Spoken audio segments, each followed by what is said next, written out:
نحمد و نصلی علی رسول الکریم اما بعد فاعوذ باللہ من الشیطان الرجیم بسم اللہ الرحمن الرحیم۔ ہم قرآن مجید کی مختصر تفسیر کر رہے ہیں اور آج ہم آیت نمبر 109 پر پہنچے ہوئے سورہ بقرہ کی، ٹھیک ہے، سورہ بقرہ کی آیت نمبر 109۔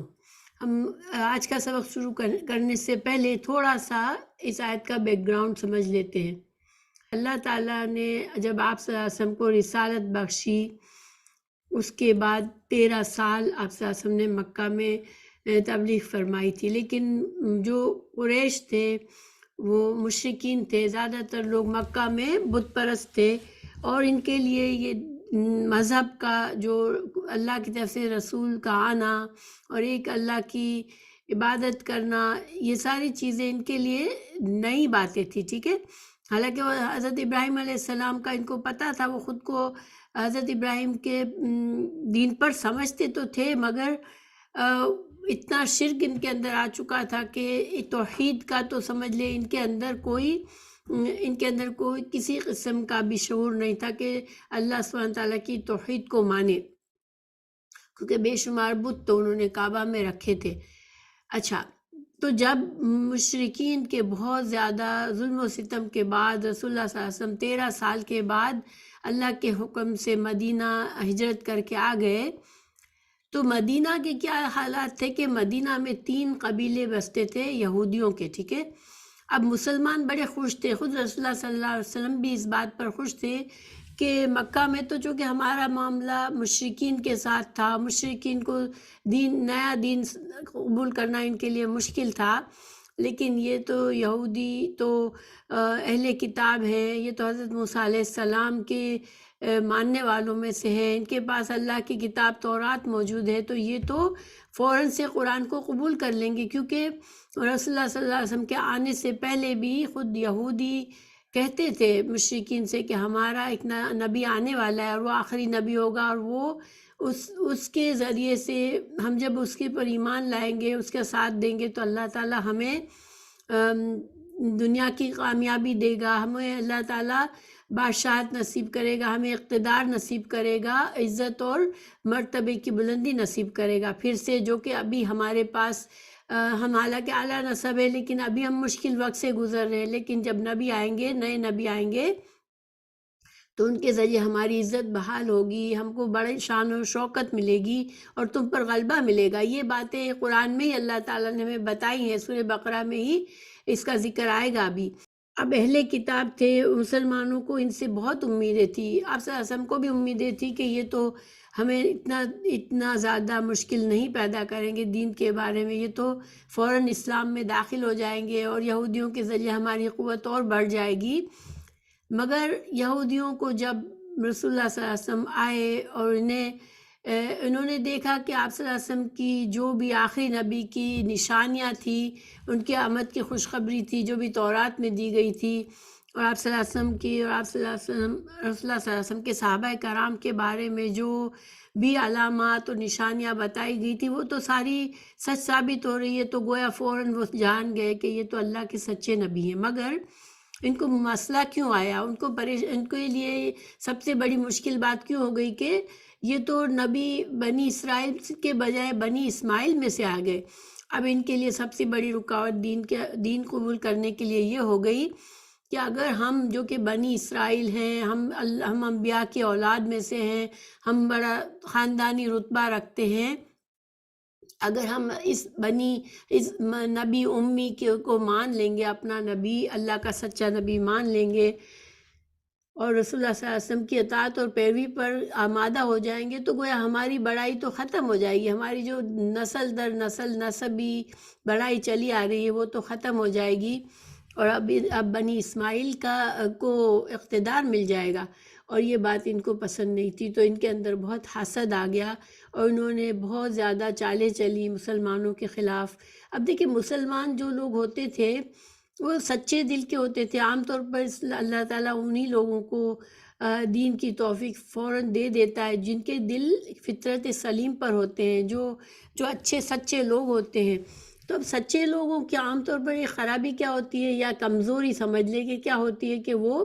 دوسروں کو بھی سچا سمجھتے ہیں شروع میں، حالانکہ مومن بیوقوف نہیں ہوتے مگر وہ سادہ دل ہوتے ہیں اور وہ دوسروں پر فوراً سے برا گمان نہیں کر لیتے، جبکہ جو دھوکہ دینے والے لوگ ہوتے ہیں، جو برے لوگ ہوتے ہیں، وہ خود دوسروں پر کبھی اتنی آسانی سے بھروسہ نہیں کرتے۔ تو مسلمانوں کو چونکہ اچھا بھروسہ تھا، اور وہ سالہ سال سے جو مدینہ کے مسلمان تھے، جو مدینہ کے مشرکین تھے، وہ سالہ سال سے یہودیوں کے ساتھ ساتھ رہتے تھے، ان کے آپس کی دوستیاں تھیں، تعلقات تھے،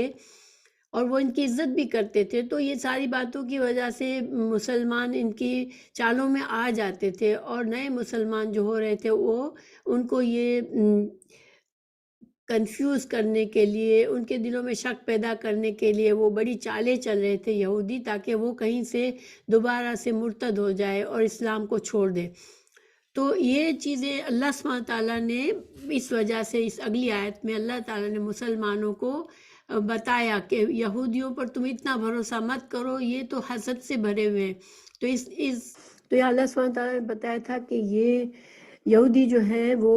جب بھی کبھی کوئی وعدہ کرتے ہیں، وہ ان میں سے کوئی نہ کوئی ایک گروپ جو ہے وہ ان کے گروہ میں سے کوئی نہ کوئی گروہ جو ہے وہ وعدہ خلافی کرتا ہے، اللہ سبحانہ تعالیٰ سے کیے ہوئے تمام وعدے وہ توڑتے ہیں۔ لیکن جو یہاں پر اب اگلی آیت ہے اس سے اس آیت کا یہ تعلق ہے کہ جب ان کی کتابوں میں ان سے وعدہ لیا گیا تھا، تورات میں ان کے انبیاء کرام جتنے بھی آئے ان سے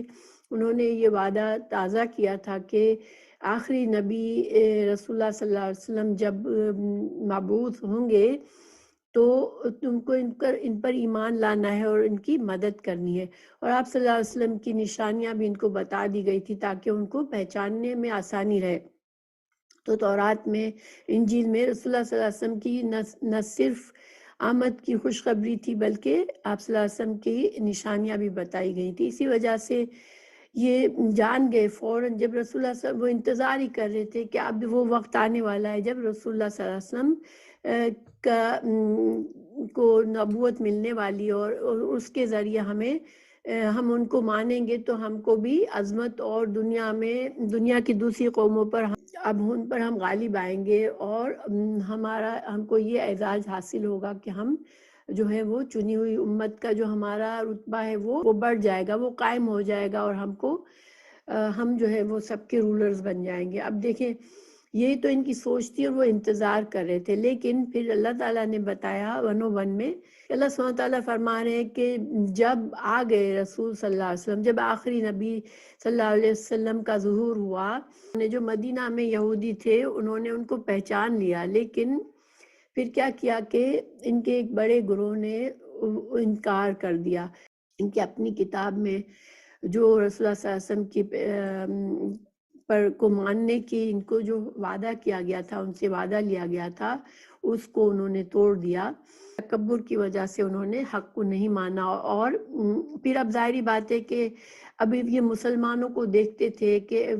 روز بروز اللہ سبحانہ تعالیٰ ان کی قوت بڑھا رہا ہے، اللہ تعالیٰ ان کو غلبہ دے رہا ہے آہستہ آہستہ، تو اب ان کا حسد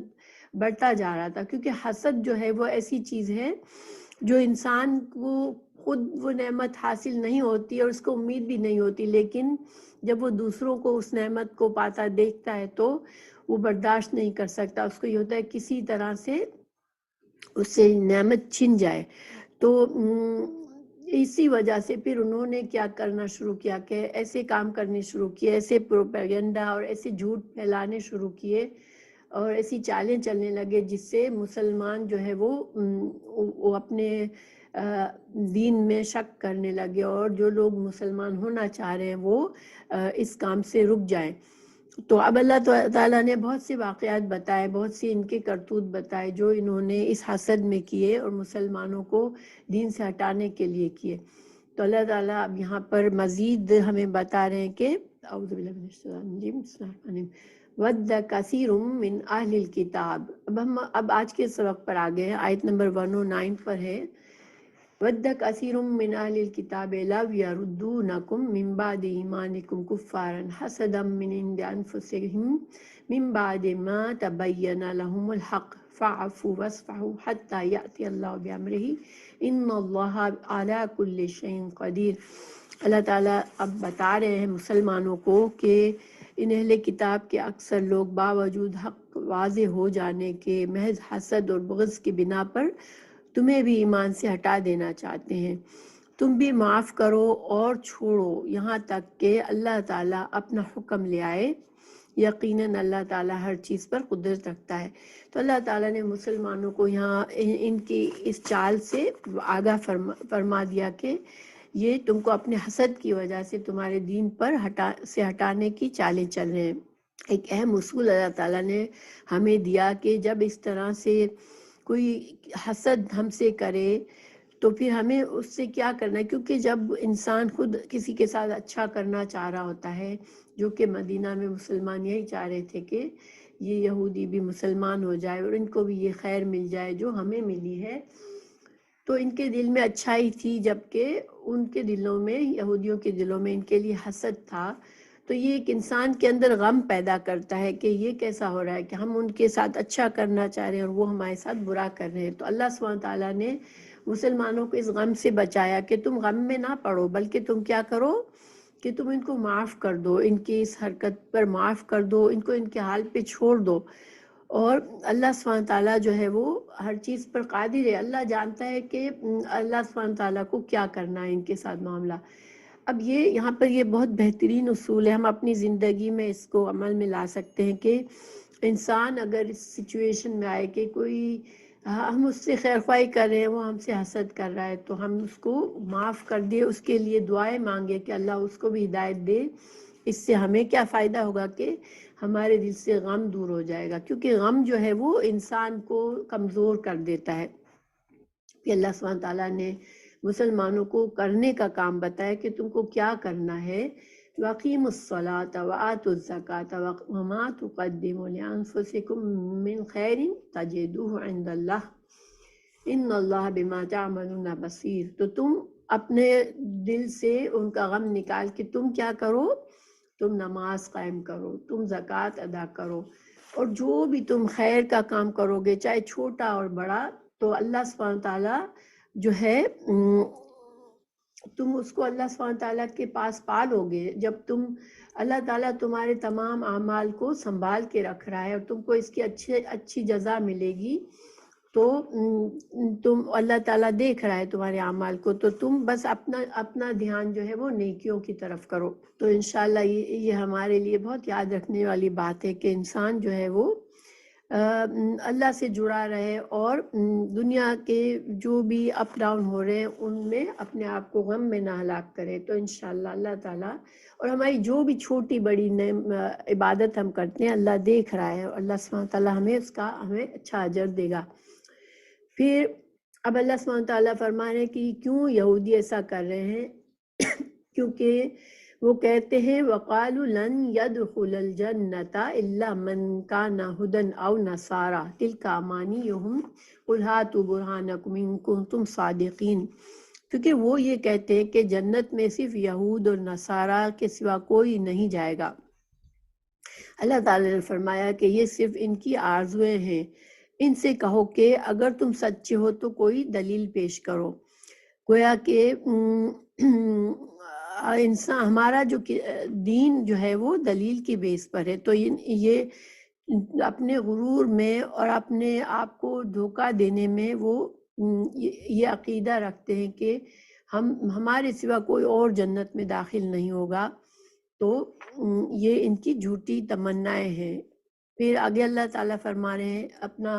اللہ سبحانہ تعالیٰ اپنا اصول بتا رہے ہیں کہ اللہ تعالیٰ کے نزدیک کیا قابل قبول ہے۔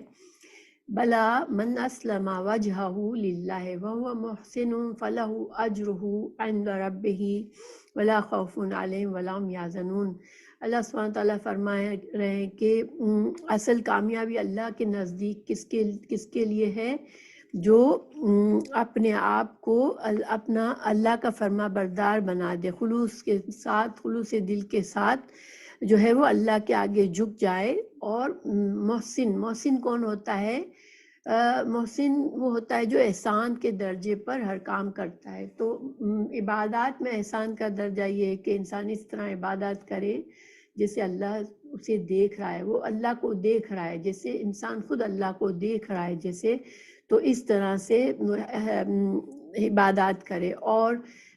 لوگوں کے ساتھ اس طرح کا رویہ کرے کہ ان کے حق سے زیادہ ان کو دے، تو یہ احسان کا درجہ ہے۔ اور اللہ سبحانہ تعالیٰ کے لیے احسان کا درجہ جو ہے وہ بہت ہی پسندیدہ ہے۔ تو پھر اگر جو لوگ وہ کریں گے، ایسا کریں گے، تو پھر ان کو کوئی خوف نہیں ہوگا۔ خوف مستقبل کا ہوتا ہے، تو خوف مرتے وقت کوئی خوف نہیں ہوگا ان کو، کیونکہ ان کو خوبصورت فرشتے آئیں گے، ان کو خوشخبری دیں گے جنت کی، اور ان کو قیامت کے دن ان کو قبر میں کوئی خوف نہیں ہوگا، کیونکہ ان کے نیک اعمال خوبصورت شکل بنا کر آئیں گے اور ان کو کمپنی دیں گے۔ اسی طرح ان کو قیامت کے دن کوئی خوف نہیں ہوگا، کیونکہ ان کو ان کے اعمال نامے سیدھے ہاتھ میں دے کے ان کو بشارت دی جائے گی۔ تو اور ان کو غم بھی نہیں ہوگا۔ دیکھیں موت کے وقت کافروں کو بہت غم ہوگا کہ یہ کیا کیا ہم نے، جیسے ہی وہ موت کے فرشتوں کو دیکھیں گے جو ان کو بری خبر سنائیں گے برے انجام کی، اور ان کے ساتھ ان کو مار پیٹ کریں گے، تو پھر ان کا غم شروع ہوگا کہ یہ کیا کر دیا، میں نے اپنی زندگی کو گنوا دیا، پورا اپنی مہلت کو بیکار ضائع کر دیا۔ اسی طرح ان کو قبر میں بھی غم ہوگا، کیونکہ ان کے برے اعمال ان کو آ کر اذیتیں دیں گے، بری شکل بنا کر ان کے قبر میں آئیں گے، اور ان کو قیامت کے دن بھی برے انجام سے بہت زیادہ شدید غم ہوگا۔ اللہ سبحانہ تعالیٰ ہمیں اس غم سے بچائے اور ہمیں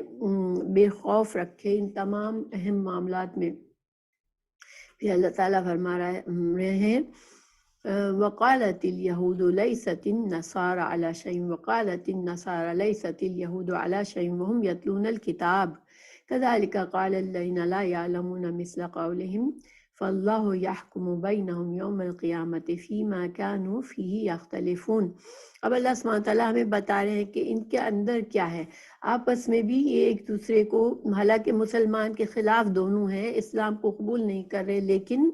آپس میں بھی ان کا یہ حال ہے کہ یہود کے پاس تورات ہے جس میں حضرت عیسیٰ علیہ السلام کے آنے کی پیشین گوئی ہے، اور حضرت عیسیٰ علیہ السلام اور حضرت رسول اللہ صلی اللہ علیہ وسلم پر ایمان لانے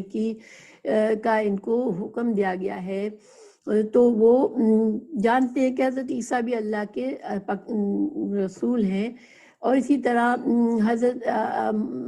نصارہ جو ہیں ان کے پاس انجیل میں حضرت موسیٰ علیہ السلام کی بابت بتایا گیا ہے، اور یہ جانتے ہیں کہ یہ بھی اللہ کا سچا دین ہے، اور اسی کو ہم کو فالو کرنا ہے۔ عیسائیت کوئی نیا دین نہیں ہے، بلکہ شروع سے اللہ تعالیٰ نے اسلام، اللہ کے فرما بردار جو بھی ہیں وہ مسلمان ہی ہیں۔ تو پھر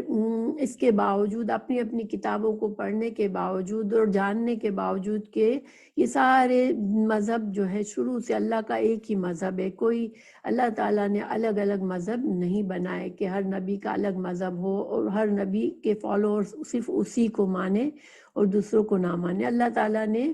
تمام انبیاء کرام پر ایمان لانے کا وعدہ مسلمانوں سے بھی لیا ہے۔ اللہ سبحانہ تعالیٰ فرما رہے ہیں کہ یہ اختلافات قیامت تک چلتے رہیں گے، اور اللہ سبحانہ تعالیٰ ہی قیامت کے دن حق بات کو بتا کر سب اختلافات کو پھر اس وقت ختم ہوں گے جب سب کے سامنے حق نظر آئے گا۔ پھر اللہ سبحانہ تعالیٰ فرما رہے ہیں وَمَنْ أَظْلَمُ مِمَّنْ مَنَعَ مَسَاجِدَ اللَّهِ أَنْ يُذْكَرَ فِيهَا اسْمُهُ وَسَعَىٰ فِي خَرَابِهَا أولئك ما كان لهم أن يدخلوها إلا خائفين لهم في الدنيا خزي ولهم في الآخرة عذاب عظيم۔ اللہ سبحانہ تعالیٰ فرما رہے ہیں سے زیادہ ظالم کون ہوگا جو کہ اللہ کی مسجد اللہ کے گھر ہوتا، اللہ کا گھر ہوتا ہے، خانہ کعبہ اللہ کا گھر ہے جس میں اللہ کی عبادت کا حکم ہے، تو اس سے بڑا ظالم کون ہوگا جو کہ مسجد میں اللہ کی عبادت سے لوگوں کو روکے اور مسجد کے خرابی کرنے کے لیے کوششیں کرے۔ مسجد کی خرابی کیا ہوتی ہے کہ اس میں اللہ کی عبادت نہ کرنے دی جائے اور اس میں شرک کیا جائے۔ تو خانہ کعبہ میں ان لوگوں نے بت رکھ دیے تھے اور مسلمانوں کو خانہ کعبہ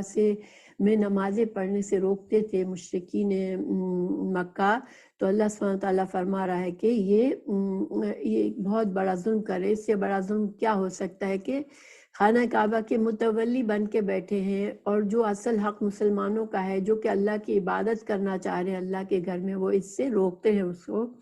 تو اللہ سبحانہ تعالیٰ فرما رہے ہیں کہ یہاں پر اللہ تعالیٰ ایک پیشین گوئی فرما رہے ہیں، ایک خوشخبری مسلمانوں کو دے رہے ہیں. اولئک ما کان لهم ان يدخلوها الا خائفین. اللہ سبحانہ تعالیٰ فرما رہے ہیں کہ ایسے لوگوں کو چاہیے کہ وہ ڈر کر مسجد میں، اللہ کے گھروں میں، بجائے اس کے کہ لوگوں کو روکے اس میں جانے سے، اللہ کی عبادت سے، بلکہ وہ خود بھی ڈرتے ہوئے جائیں. جیسے ان کے اعمال ہیں تو ان کو اللہ سے ڈرنا چاہیے. اور یہ مسلمانوں کو ایک طرح سے پیشین گوئی کی جا رہی ہے کہ جلد ہی خانہ کعبہ جو ہے وہ مکہ فتح ہوگا، اور خانہ کعبہ کے متولی مسلمان بنیں گے،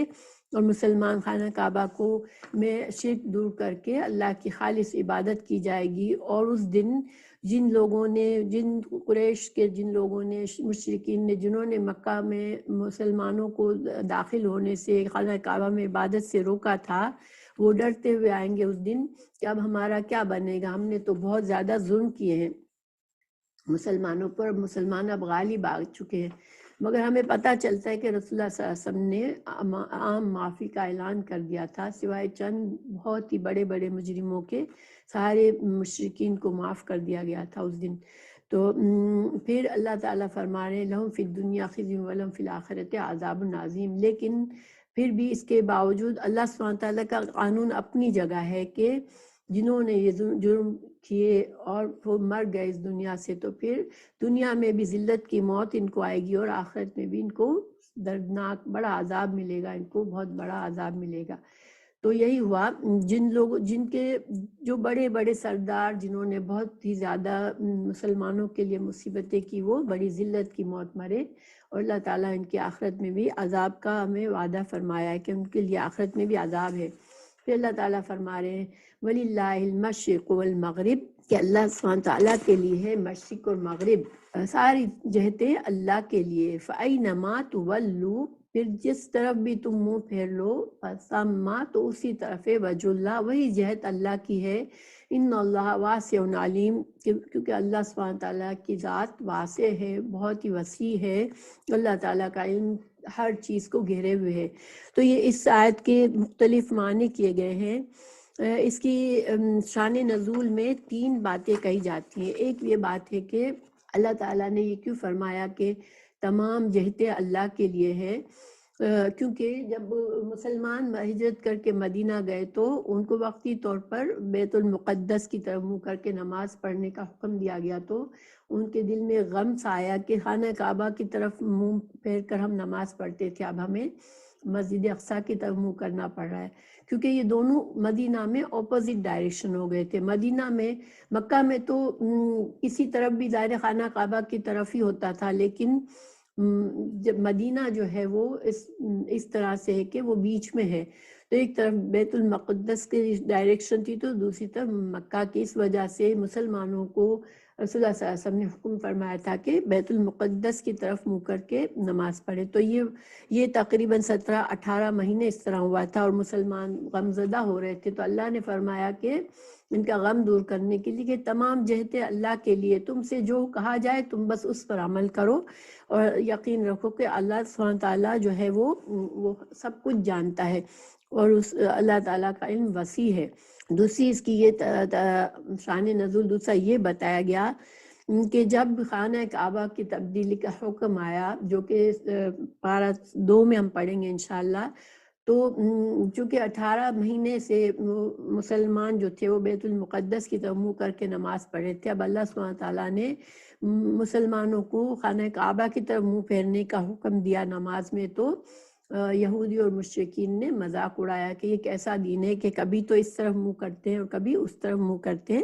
اللہ سبحانہ تعالیٰ نے فرمایا، ان کا جواب دیا کہ ساری جہتیں اللہ کی ہیں، اور اللہ جس طرف جو چاہے وہ حکم دے دے، اور اللہ سبحانہ تعالیٰ ہر چیز پر علم رکھنے والا ہے. اور تیسری وجہ یہ بتائی جاتی ہے کہ یہ حکم اصل میں نفلی نماز میں اس رخصت کے لیے کہ نفلی نماز انسان سواری پر بیٹھا ہو تب بھی پڑھ سکتا ہے. تو سواری کی ڈائریکشن ہر وقت کعبہ کی طرف نہیں ہو سکتی، تو سواری اگر ادھر سے ادھر انسان کی ٹرن ہوتی ہے تب بھی اگر نفلی نماز کی نیت باندھ لیے انسان نے خانہ کعبہ کی طرف، اس کے بعد جس طرف بھی اس کی سواری کا منہ ہوتا جا رہا ہے، مگر کوئی بات نہیں، اگر وہ خانہ کعبہ سے ہٹ بھی جاتا ہے تو نفلی نماز میں یہ بات ممکن ہے۔ ہاں، فرض نماز کو خانہ کعبہ ہی کی طرف منہ کر کے پڑھنے کا ہے۔ بہرحال یہ تینوں وجوہات بتائی جاتی ہیں اس آیت کی۔ پھر اللہ تعالیٰ آگے فرما رہے ہیں وَقَالُوا اتَّخَذَ اللَّهُ وَلَدًا سُبْحَانَهُ بَل لَّهُ مَا فِي السَّمَاوَاتِ وَالْأَرْضِ كُلٌّ لَّهُ قَانِتُونَ۔ اللہ سبحانہ تعالیٰ ان کی تنقید کر رہے ہیں، ان پر وعید کر رہے ہیں کہ اللہ سبحانہ تعالیٰ کی اولاد کا، یہ کہہ رہے ہیں کہ اللہ کی اولاد ہے، انہوں نے اللہ کی مخلوق کو، اللہ کے بندوں کو اولاد بنا دیا ہے۔ تو اللہ سبحانہ تعالیٰ تو بے نیاز ہے، اللہ کو اولاد کی کیا ضرورت ہے؟ زمین اور آسمان کو اللہ نے بغیر نمونے کے پیدا کیا ہے، اور وہ جو کام کرنا چاہتا ہے اللہ صرف کن کہتا ہے اور وہ کام ہو جاتا ہے۔ اب ایسی ذات کو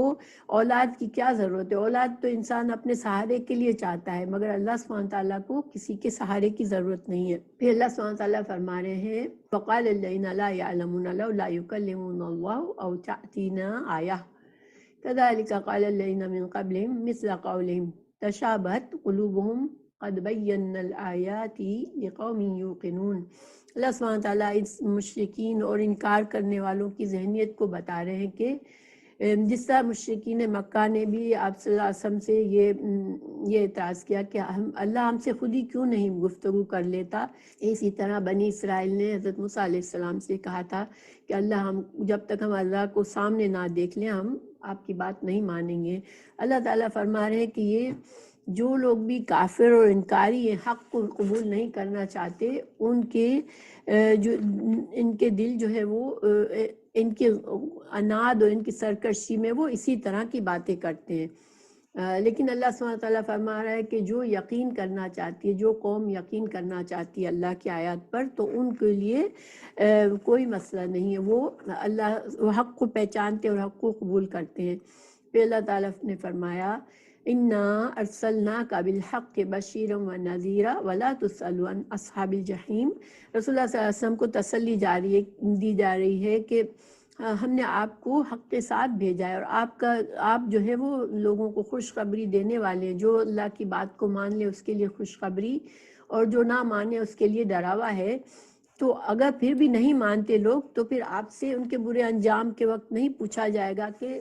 یہ لوگ کیوں برے انجام کو پہنچے، کیونکہ رسول اللہ صلی اللہ علیہ وسلم کا جو مشن ہے وہ صرف بتانے کا ہے، کسی کو زبردستی مسلمان کرنے کا نہیں ہے۔ پھر اللہ سبحانہ تعالیٰ فرما رہے وَلَن تَرْضَىٰ عَنْكَ الْيَهُودُ وَلَا النَّصَارَىٰ حَتَّىٰ تَتَّبِعَ مِلَّتَهُمْ قُلْ إِنَّ هُدَى اللَّهِ هُوَ الْهُدَىٰ وَلَئِنِ اتَّبَعْتَ أَهْوَاءَهُمْ بَعْدَ الَّذِي جَاءَكَ مِنَ الْعِلْمِ مَا لَكَ مِنَ اللَّهِ مِن وَلِيٍّ وَلَا نَصِيرٍ۔ اللہ سبحانہ تعالیٰ فرما رہے ہیں کہ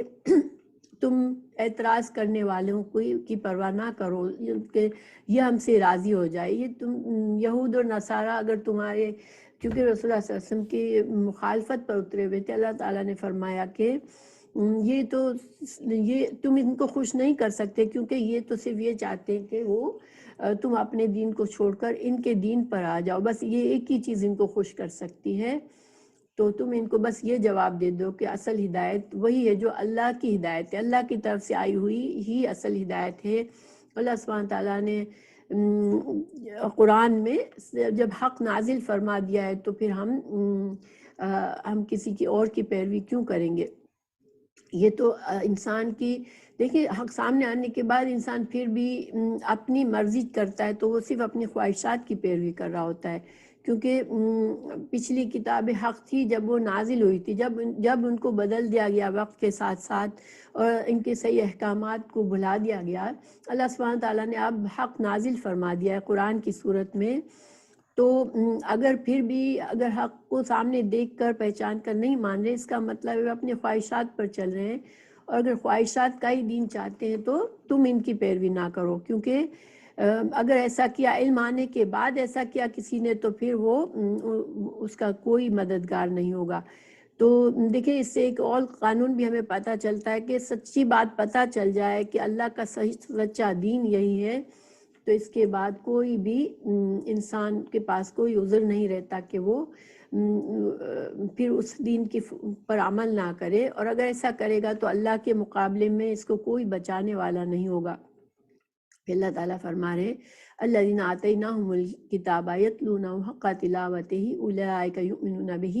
ومن یکفر بہ فاولئک هم الخاسرون۔ اللہ سبحانہ تعالیٰ فرما رہے ہیں کہ سارے کے سارے ظاہر ہے کہ یہود اور نصارہ اس طرح کے نہیں تھے، تو ان میں سے جو حق پسند تھے تو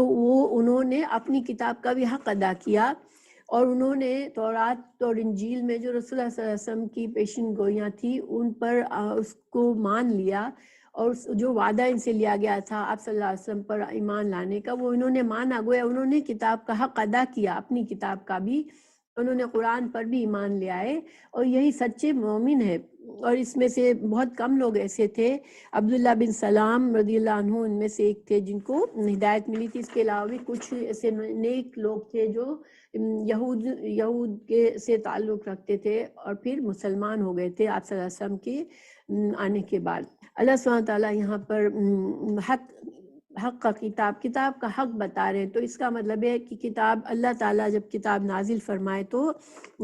اس کے حقوق ہوتے ہیں۔ اللہ کی کتاب ایک نعمت ہوتی ہے، اور ہر نعمت کے ساتھ کچھ حقوق بھی ہوتے ہیں کہ وہ حقوق ادا کرنا ہوتے ہیں۔ جب انسان وہ حقوق ادا کرتا ہے تو وہ اس نعمت کو سے فائدہ اٹھاتا ہے۔ تو اس کے حقوق میں نمبر 1 خوب توجہ اور غور سے اس کو پڑھنا، اور جہاں جنت کا ذکر آئے تو جنت کا سوال کرنا، جہاں جہنم کا ذکر آئے تو اس سے پناہ مانگنا۔ پھر نمبر 2 اس کے حلال کو حلال اور اس کے حرام کو حرام سمجھنا، اور کلام الہی میں تحریف نہ کرنا، جیسے یہود اور نصارہ نے اللہ کی کتاب کو بدلا، ہم ایسا نہ کریں۔ نمبر 3 جو لوگ اس میں ہے، جو کچھ اس میں بتایا گیا ہے اس کو ہم لوگوں کو بتائیں، جن کو نہیں معلوم ان کو اللہ کا پیغام پہنچائیں، اور اس میں جو کچھ ہمیں احکامات دیے اس کا اتباع کریں۔ تو یہ سارے جو ہیں یہ اللہ کی کتاب کے حق ہیں۔ تو اگر کوئی ان حقوق کو پورا کرتا ہے وہی اسی کا ایمان کا دعویٰ سچا ہے اللہ کے نزدیک، ورنہ لوگ خاسرون ہیں جو اس طرح سے اس کتاب کی نعمت کو کا حق نہیں ادا کرتے، پھر ان کا نقصان وہ خود ہی نقصان اٹھانے والے ہیں۔ پھر اللہ سبحانہ تعالیٰ نے فرمایا یا بنی اسرائیل اذکروا نعمتی التی انعمت علیکم انی یا بنی اسرائیل اذکروا نعمتی التی انعمت علیکم وانی فضلتکم علی العالمین۔ اب اللہ سبحانہ تعالیٰ نے اتنی ساری باتیں بتائی، پھر وہی آیت دہرائی جس سے بنی اسرائیل کا واقعات شروع ہوئے تھے، اور یہ ایک طرح سے ان کو دوبارہ سے ان کو جگایا جا رہا ہے، اور ان کو دوبارہ سے حق کو قبول کرنے کی اسلام کی دعوت دی جا رہی ہے اس وقت کے یہود و نصارہ کو اور باقی تمام لوگوں کو، کہ تم جو ہو اس دن سے ڈرو کہ اگر تم نہیں مانتے میری اس نعمت دین کو نہیں مانو گے تو پھر اس دن سے ڈرو جس دن کوئی بھی کسی کے کام نہیں آئے گا۔ وَاتَّقُوا يَوْمًا لَا تَجْزِي نَفْسٌ عَن نَفْسٍ شَيْئًا وَلَا يُقْبَلُ مِنْهَا عَدْلٌ وَلَا تَنْفَعُهَا شَفَاعَةٌ وَلَا هُمْ يُنصَرُونَ۔ کہ اب قیامت کا دن ایسا ہوگا جس میں کوئی کسی کا کفارہ نہیں ادا کر سکے گا، کہ کفارہ ادا کر کے انسان اپنے آپ کو عذاب سے بچا لے، یا کوئی اور جو ہے وہ شفاعت کر دے اس کے لیے۔ شفاعت کا حکم ہے اللہ سبحانہ تعالیٰ جس کو اذن دے گا اسی وہی شفاعت کرے گا، لیکن یہاں دنیا میں لوگوں نے جن بزرگوں کے نام کو پکڑ لیا ہے کہ یہ ہم جو ہیں وہ ان کے عزت اور ان کا احترام کرتے ہیں اور ان کو اپنا سب کچھ سمجھتے ہیں، تو یہ ہماری شفاعت کریں گے، تو ایسا نہیں ہوگا۔ اللہ سبحانہ تعالیٰ کے آگے شفاعت جو ہے وہ وہی کرے گا جس کو اللہ اجازت دے گا۔ اس لیے انسان خود سے اپنے طریقے سے شفاعت کے لیے واسطے نہ بنا لے، بلکہ اللہ کی کتاب کو فالو کرے اور اللہ کی کتاب کو وسیلہ بنائے کہ وہ اس کے ذریعے ہماری نجات ہوگی، اور رسول اللہ صلی اللہ علیہ وسلم کی پیروی کرے کہ رسول اللہ صلی اللہ علیہ وسلم کی شفاعت نصیب ہو انشاءاللہ۔ پھر اللہ تعالیٰ نے فرمایا وَإِذِ ابْتَلَىٰ إِبْرَاهِيمَ رَبُّهُ بِكَلِمَاتٍ فَأَتَمَّهُنَّ قَالَ إِنِّي جَاعِلُكَ لِلنَّاسِ إِمَامًا قَالَ وَمِن ذُرِّيَّتِي قَالَ لَا يَنَالُ عَهْدِي الظَّالِمِينَ۔ اللہ سبحانہ تعالیٰ اب بنی اسرائیل کے واقعات بتانے کے بعد اب حضرت ابراہیم علیہ السلام کا تعارف کروا رہے ہیں کہ کیونکہ حضرت ابراہیم علیہ السلام کو تمام مذہب کے پیروکار اس کو اپنا امام مانتے ہیں. ایون مشرکین مکہ بھی حضرت ابراہیم خود کو حضرت ابراہیم علیہ السلام کے دین پر سمجھتے تھے. یہودی بھی اور نصارہ بھی حضرت ابراہیم علیہ السلام کو اپنا مذہبی امام اور پیشوا سمجھتے ہیں اور انہی کی اولاد سے وہ اپنے آپ کو سمجھتے ہیں. اور مسلمانوں کے لیے بھی وہی وہ امام ہیں. تو اب حضرت اللہ تعالیٰ فرما رہے ہیں کہ حضرت ابراہیم علیہ السلام کا تم دعویٰ کرتے ہو تو حضرت ابراہیم علیہ السلام کیسے تھے کہ اللہ سبحانہ تعالیٰ نے ان کو آزمایا، بہت بڑی بڑی آزمائشوں کے ساتھ ان کو آزمایا اور انہوں نے ہر آزمائش میں وہ پورے اترے. ان کو اولاد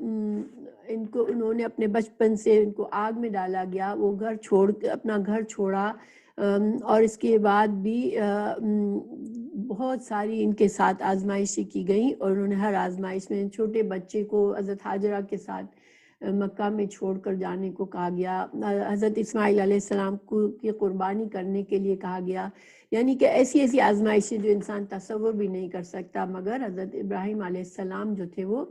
بغیر چوں چرا ہر بات پر عمل کرتے گئے. تو اللہ سبحانہ تعالیٰ نے ان کو امام بنایا، پیشوا بنایا. اب ان کے بعد ان کی اولاد میں اللہ تعالیٰ نے تمام انبیاء جو بھی آئے بعد میں وہ سارے حضرت ابراہیم علیہ السلام کی اولاد میں سے آئے. حضرت ابراہیم علیہ السلام نے اللہ تعالیٰ سے دعا کی، اللہ میرے اولاد کو بھی یہ نسب یہ حاصل ہو گیا، یہ منصب حاصل ہوگا امامت کا. اللہ تعالیٰ نے فرمایا کہ جو حضرت ابراہیم کے علیہ السلام کی اولاد میں جو نافرمان اور ظالم ہوں گے ان کو یہ شرف نہیں حاصل ہوگا. ہاں البتہ جو حضرت ابراہیم علیہ السلام کے طریقے پر چلیں گے ان کو یہ شرف حاصل ہوگا. پھر اللہ تعالیٰ نے فرمایا وَإِذْ جَعَلْنَا الْبَيْتَ مَثَابَةً لِلنَّاسِ وَأَمْنًا وَاتَّخِذُوا مِن مَّقَامِ إِبْرَاهِيمَ مُصَلًّى وَعَهِدْنَا إِلَىٰ إِبْرَاهِيمَ وإسماعيل أَن طَهِّرَ بَيْتِيَ لِلطَّائِفِينَ وَالْعَاكِفِينَ وَالرُّكَّعِ السُّجُودِ. جب اللہ تعالیٰ نے فرمایا کہ جب ہم نے بیت اللہ کو لوگوں کے لیے ثواب اور امن و امان کی جگہ بنا دی تو مقام ابراہیم کو جائے نماز مقرر کر لو. ہم نے ابراہیم علیہ السلام اور اسماعیل علیہ السلام سے کہا کہ تم بیت اللہ کو پاک صاف رکھو، طواف کرنے والوں کے لیے، اعتکاف کرنے والوں کے لیے اور رکوع اور سجود کرنے والوں کے لیے. تو یہاں پر اللہ سبحانہ تعالیٰ ہمیں بتا رہے ہیں کہ اللہ تعالیٰ نے بیت اللہ کو مثابتاً کا دو مطلب، ایک تو یہ کہ ثواب کی جگہ اور دوسرا یہاں جانے سے ہمیں ثواب ملتا ہے، اور دوسرا بار بار جانے کی جگہ کہ انسان جب بار بار مسلمان کا دل چاہتا ہے کہ بیت اللہ پر جائے اور اللہ کی عبادت کرے. پھر امن کی جگہ، کیونکہ حرم جو ہے وہ امن کی جگہ ہے، وہاں پر ایک دشمن کو بھی خوف نہیں ہوتا تھا، ایون جہالت کے دور میں بھی کہ ہم سے بدلہ لیا جائے گا. تو وہاں پر انسان جا کر امن میں آ جاتا ہے. تو اللہ سبحانہ تعالیٰ نے حضرت ابراہیم علیہ السلام کو کہ مقام ابراہیم وہ جگہ ہے جہاں پر حضرت ابراہیم علیہ السلام نے جب خانہ کعبہ کی تعمیر جس پتھر پر کی اس پر حضرت ابراہیم علیہ السلام کے پیروں کے نشان ہیں. اللہ تعالیٰ نے اس جگہ کو مصلی بنا دیا کہ ہم جب اپنے طواف کو مکمل کرتے ہیں تو 2 رکعت مقام ابراہیم کے پیچھے نماز پڑھتے ہیں. اللہ سبحانہ تعالیٰ نے حضرت ابراہیم اور حضرت اسماعیل علیہ السلام سے وعدہ بھی لیا کہ وہ اس بیت اللہ